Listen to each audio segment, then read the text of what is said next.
Hi students, welcome to lesson number 7, Bonded Labour, a Social Issue.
Bonded labour, bondage or bond labour are the appropriate terms to use when economic penalties are connected to forced labour. Bonded labour is a sort of patronage when the minimum wage paid to the worker is barely enough to meet the daily expenses of the employee, and the relation between the employer and his employee is often characterized by unsettled and exploitative payment agreements which are beneficial to the employer. All kinds of bonded labour are not considered forced, but most forced labour practices possess a bonded nature, regardless of whether the work involves adults or children. Bonded labour has been widespread in India under the menace of a penalty, that is, because of loan taken, and when people are unable to pay back the loan, they become bonded labourers. This penalty may consist of loss of rights and privileges. Bonded labourers are subjected to physical violence, control, hazards, and deal with economic consequences. With the commencement of the Act, the consequences that occurred are as follows. That is, bonded labourers are position freed and discharged from any responsibility to render to bonded labour. All practices, traditions, contracts, agreements or instruments by virtue of which a person or any member of the family is dependent on such person is required to render bonded labour shall be invalid. Every responsibility of bonded labourer to repay any bonded debt shall be deemed to have been extinguished. No suit or any other proceeding shall lie in any civil court or any other authority for recovery of any bonded debt. Despite the statutory prohibitions, bonded labour is widely practiced. The most terribly affected are the children and women, particularly those from the Dalit community. The legal framework against bonded labour provided in the Bonded Labour System Abolition Act 1976 is supported by other legislations like the Contract Labour Regulations and Abolition Act 1970, the Interstate Migrant Workmen Regulation of Employment and Conditions of Services Act 1979 and the Minimum Wages Act 1948. The main objective of this lesson is to acquaint the learners about the problem of bonded labour, their condition, constitutional provisions and legal safeguards for combating bonded labour.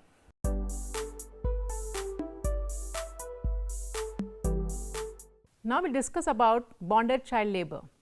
There are number of industries in India where labour of the children is guaranteed against the loans taken by their parents. Children become bonded labourers and have to work for long hours under insufferable conditions. Human Rights Watch in the year 1996, based on a survey of 100 bonded children in 5 states of Rajasthan, Tamil Nadu, Karnataka, Maharashtra and Uttar Pradesh, has recognized bonded child labour in a number of occupations including agriculture, brick kilns, stone quarries, carpet weaving, beedi rolling, rearing of silk cocoons, production of silk saris, silver jewellery, synthetic gemstones, precious gem cutting, diamond cutting, leather products, etc. These children are made to work against the debt taken by their parents or guardians for extremely low or no wages from a very young age. Although the exact circumstances of work vary from industry to industry, the bonded labor hours tend to be long, the pay nominal and the condition abysmal. In some industries, children work for 12 or more hours a day, 7 days a week, receiving only 2 holidays a year. During their first few years of work, they may receive no wages at all or infrequent pocket change known as incentives. They are required to work constantly and at a rapid pace. If they work slowly, talk to another child or make a mistake in their work, they may be severely scolded and possibly beaten by their employer. Pay may be deducted from their wages.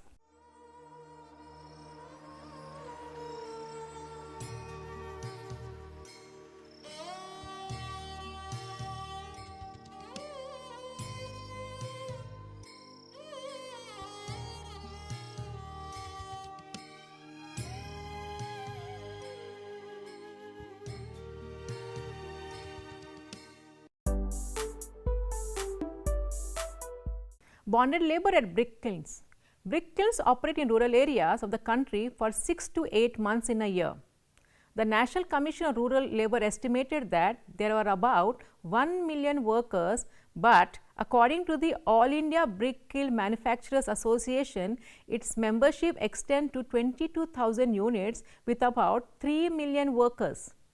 Around 50,000 brick kilns in the total employ about 100 workers each as according to the muster rolls.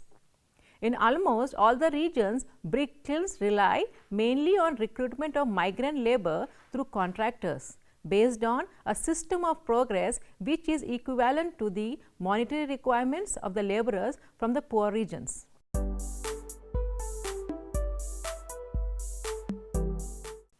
Now, the bonded laborers as stone quarries, crushers and mines. The study group on bonded labor for the National Commission on Rural Labor reported a high frequency of bonded labor in stone quarries and crushers, sandstone, marble and slate mines in a number of states including Haryana, Uttar Pradesh, Madhya Pradesh, Rajasthan, Karnataka and Tamil Nadu. The Bachpan Bachao Andolan has said about the liberty of 101 bonded laborers including men, women and children form a quarry in Charki Dadri in Haryana. Some of the bonded laborers had been employed in the quarry for more than 3 decades.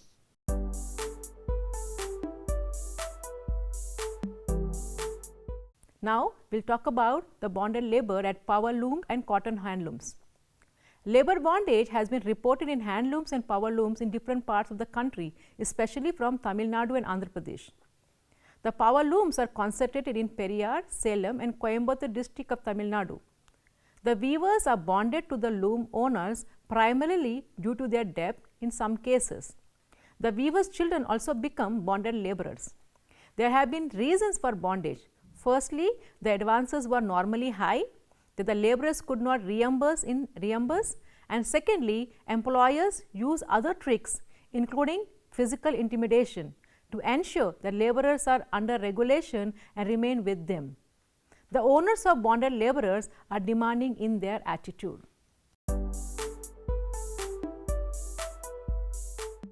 Now, we will discuss about the bonded labor in other sectors.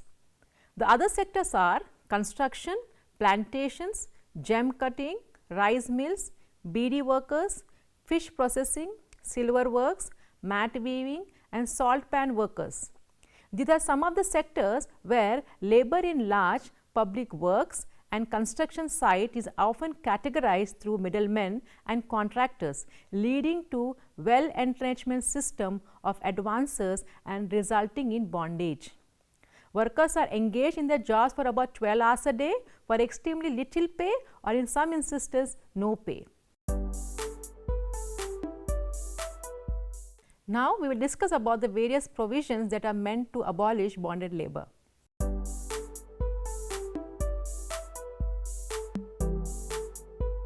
The first at the international level, international safeguard to prevent bonded labor. The Government of India ratified a number of international human rights conventions and also legally bound by them. According to Human Rights Watch report, describe the following international law to eradicate bonded labor system in India. The first one, Convention on the Suppression of Slave Trade and Slavery 1926. Second, Forced Labor Convention 1930. Third, Supplementary Convention on the Abolition of Slavery, the Slave Trade and Institutions and Practices similar to Slavery 1956. Fourth, International Covenant on Civil and Political Rights, that is ICCPR 1966. Next, it is International Covenant on Economic, Social and Cultural Rights, that is ICE-SCR 1966. Sixth, Convention on the Rights of the Child 1989, which talks about Article 32, 35 and 36.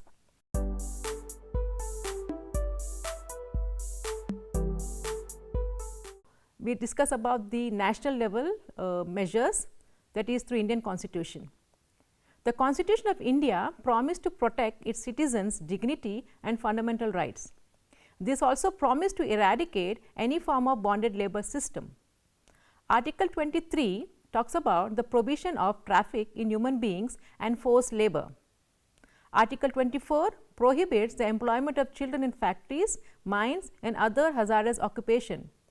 Together, Article 23 and 24 are placed under the heading Rights Against Exploitation, one of India's constitutionally proclaimed fundamental rights. Article 39, certain principles of policy to be followed by the state regarding bonded labor. Article 39A provides that the citizens, men and women equally have the right to an adequate means of livelihood. Article 39 provides that there is equal pay for equal work for both men and women. And Article 39E provides that the health and strength of workers, men and women and the tender age of children are not abused, and that the citizens are not forced by economic necessity to enter avocations unsuited to their age or strength. Article 42 talks about the provision for just and humane condition of work and maternity relief, and Article 43 tells us about living wage etc. for workers. The Supreme Court also interpreted the term forced labor to mean providing labor or service to another for remuneration which is less than minimum wage. All labor rewarded with less than the minimum wage constitutes forced labor and violates the Constitution of India. The Supreme Court ruled that it is the plainest requirement of Article 21 and 23 of the Constitution that bonded laborers must be identified and released, and on release they must be suitably rehabilitated. And any failure of action on the part of the state governments in implementing the provisions of the Bonded Labor System Abolition Act would be the clearest violation of Article 21 and Article 23 of the Constitution. Now, Indian Penal Code, under section 370, unlawfully compulsory labor, whoever unlawfully compels any person to labor against the will of that person shall be punishable with imprisonment of either description for a term which may extend to 1 year or within or with both. Now, we will have a brief discussion about Bonded Labor System Abolition Act 1976. The Bonded Labor System Abolition Act aims to abolish all debt agreements and obligations arising out of India's long-standing bonded labor system. It is a legislative fulfillment of the Indian Constitution mandate against begar and forced labor. It frees all bonded laborers, cancels any outstanding debts against them, prohibits the creation of new bondage agreements, and orders the economic rehabilitation of freed bonded laborers by the state. The Act provides for imprisonment up to 3 years and fine up to ₹2,000 to whoever compels any person to render any bonded labor and whoever advances any bonded debt. An offence under the Act may be tried summarily, and even offence under the Act shall be cognizable and bailable. Now, the views of National Human Rights Commission. The Apex Court in its order dated 11/11/1997 in PUCL case has directed that the National Human Rights Commission should be involved in dealing with the issue of bonded labor. In pursuance to the above order, a central action group has been constituted in the NHRC. This group is holding regular meetings and the matter is being pursued with the state governments. Within the statutory provisions and the directions of the Supreme Court, Government of India has consistently maintained a proactive approach to the issue of forced or bonded labor in the country. It recognizes this evil system as gross infringement of the fundamental human rights of the affected citizens, and it is implacably committed to its total eradication in the shortest possible time. Central Sector Scheme for Rehabilitation of Bonded Laborers 2016. Under this scheme, financial assistance to the extent of rupees 3 lakhs is provided to released bonded labor along with other cash assistance for their livelihood. According to International Labour Organization, that is ILO, there are nearly 1.17 crores bonded laborers in India in 2014. Reasons for the persistence of bonded labor given are the lack of awareness among workers and employers, low conviction rates, social bias towards the bonded laborers, migratory nature of bonded labor, weaker implementation of bonded labor acts or systems, which was implemented in the year 1976. Now, we will discuss about the measures that are taken to tackle bonded labor system in India. In order to protect million more bonded labor vulnerable communities, the system of bonded labor should be eradicated. To eradicate this bonded labor system, the public justice system should function holistically and consistently.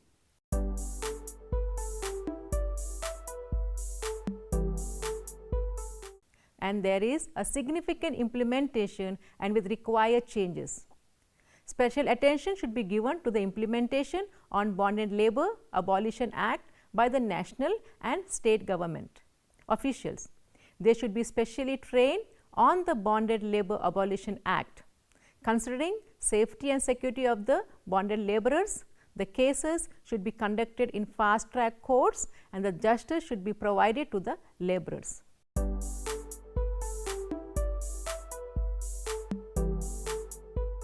Second, it is the National Bonded Labor Advisory Board. National Bonded Labor Advisory Board should be formed. There should be representatives from all the state governments to display the bonded labor atmosphere in their respective states. Third, it is microcredit system. Since economic deprived people are vulnerable to this issue, bonded labor and poverty prone districts should have microcredit system run directly by the government to help the people to borrow money from the government, not from other money lenders or landlords. National and state level periodical surveys. Periodical surveys on bonded labor should be conducted by the district administration in order to end out bonded labor. There should be a vigilance committee also. That is, mandatory vigilance committee should be formed in all the districts and they should be recognized and actively involved with the work of release and rehabilitating bonded laborers. This vigilance committee should compose of social activists, social workers, government officials and released bonded laborers.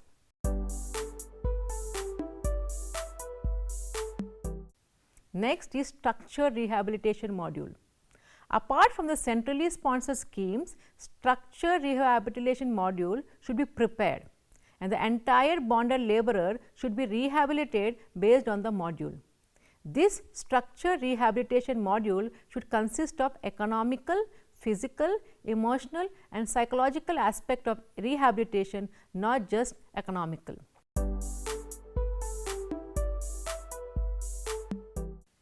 Next is the awareness camp. The day February 1976 Bonded Labor Act came to practice, the day should be declared as a day of bonded labor free day. And therefore, awareness campaign should be organized by the district administration with simple explanation on bonded labor.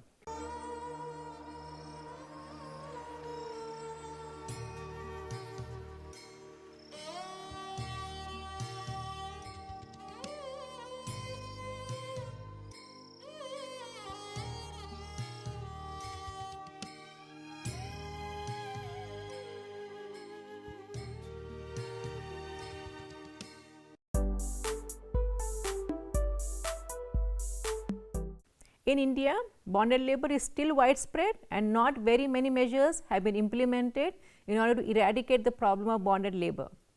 Bonded labor has led to immense loss of freedom for the workers.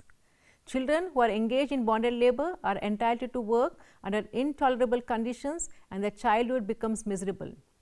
Labor market segmentation, social discrimination, lack of land, lack of financial services, substantial economic vulnerability, among other social issues, requires long-term development measures and effective poverty alleviation strategies. Enough emphasis has to be given on the functioning of government agencies along with the non-governmental organization so as to ensure that they act in concert. The reason for the same is that the government has the authority, resources and expertise to enforce the law, whereas the non-governmental organizations have the grassroots connection to report any violation of law to the government agencies. It is also the need of the hour to formulate and implement a time-bound action plan so as to enforce the existing legislation of the Bonded Labor System Abolition Act 1976 and other constitutional provisions.